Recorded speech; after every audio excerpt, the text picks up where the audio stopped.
What's going on, everybody? I'm Joshua Thomas, and the original title of this video was supposed to be Spring in Black and White. You see, I went to a botanical garden and I took my Polaroid i2 and I was going to shoot my black and white film that I'd been saving for something special. You know, I took my daughter there too. She took her Polaroid Go.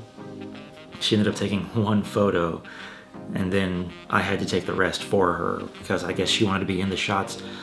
But everything was going fine. She was taking, she took her one photo. I finished out the color pack that was in here. You can see them there. They're a little red tinted because of the light I got shining. But yeah, after this, something strange happened.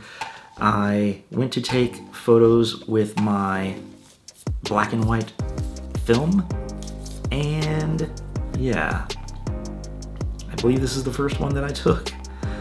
It didn't quite work out, and that's because the cover ejected just fine. All of the color photos ejected just fine. But something happened with my black and white cartridge, and I don't know what, but it certainly worried me. I thought it was the camera at first, but yeah, and you'll see here in this footage, I tried to take a photo, and you can hear the camera trying to eject, but nothing comes out. And so then I fidgeted around with it for a little bit, worried that maybe my camera had broken or that this cartridge was causing it to break, because I could hear the mechanisms working, but no photos were ejecting.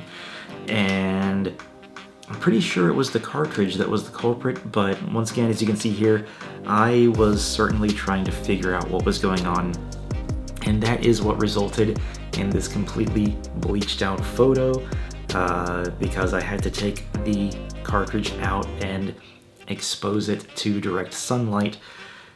And yes, it was kind of odd, and I'm pretty sure once again that some flaw with the cartridge is to blame. This cartridge had sat in my camera case for a good 6 months, yeah, maybe 5 or 6 months before I actually used it, and I'm wondering if it somehow got warped in there because of the way it was being stored. But I don't know. My only other guess is, since it wasn't ejecting, it had something to do with the little tip right here where the actual ejection hook grabs on to the photo and pulls them. I'm wondering if something was just malformed right there. But once again, I couldn't figure it out.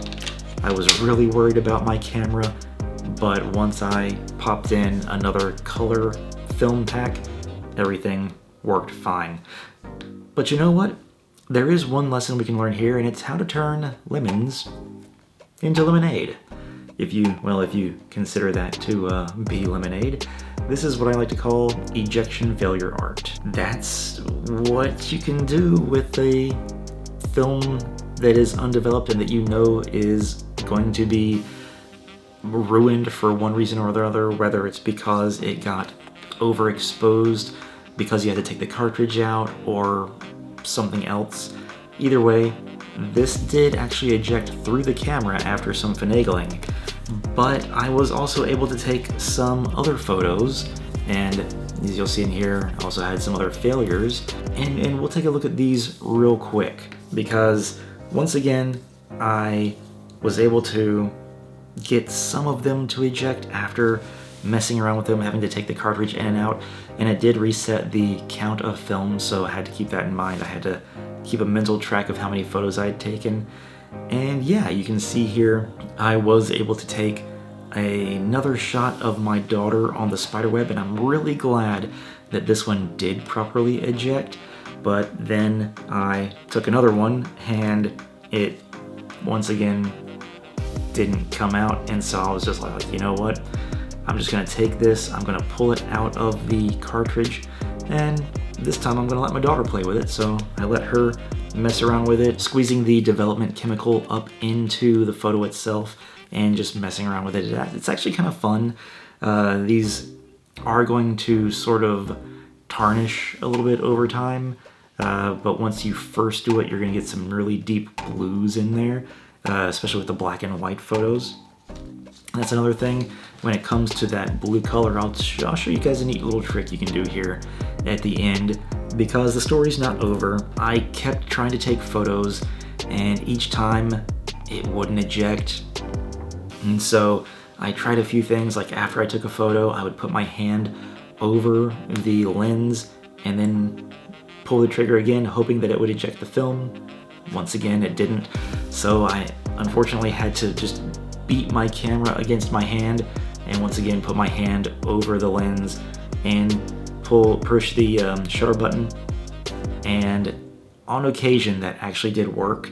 And you can see here, which is one of the ones that sort of worked, but you can also tell that it took some light leak from when I had to take the cartridge out, and it was a little bit exposed on the bottom side and a little bit on the top where light was able to leak in from both sides.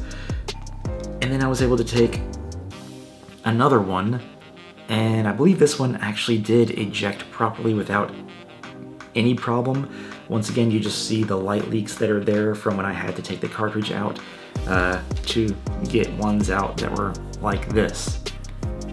And then I decided to let my daughter hold on to one of the ejection failures because it was the last shot, and I was just like, you know what?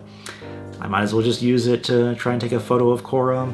I took a photo of her holding the ejection failure artwork, and it didn't expose either.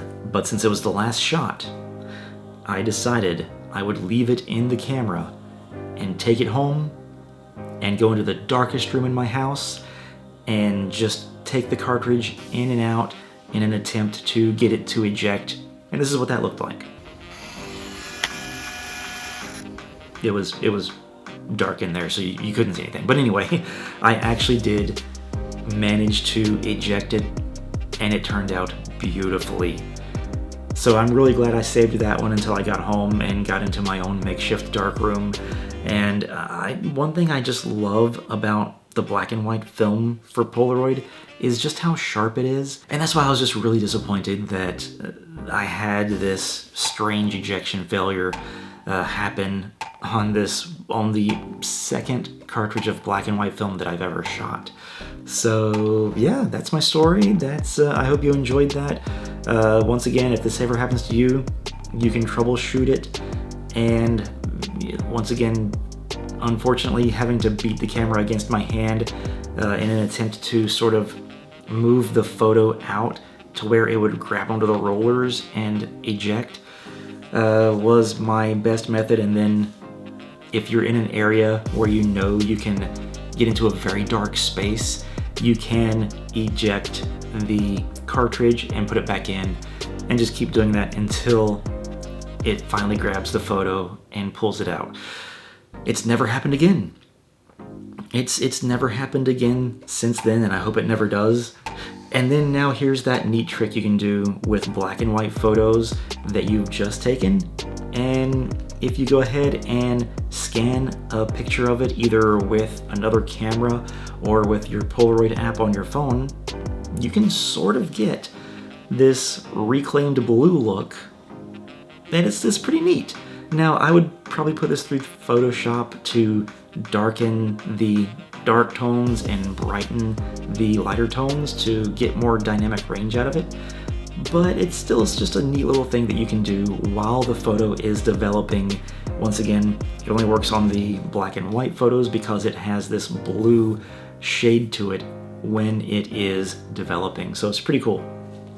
Anyway, I hope you enjoyed that little story of having to deal with an ejection failure cartridge.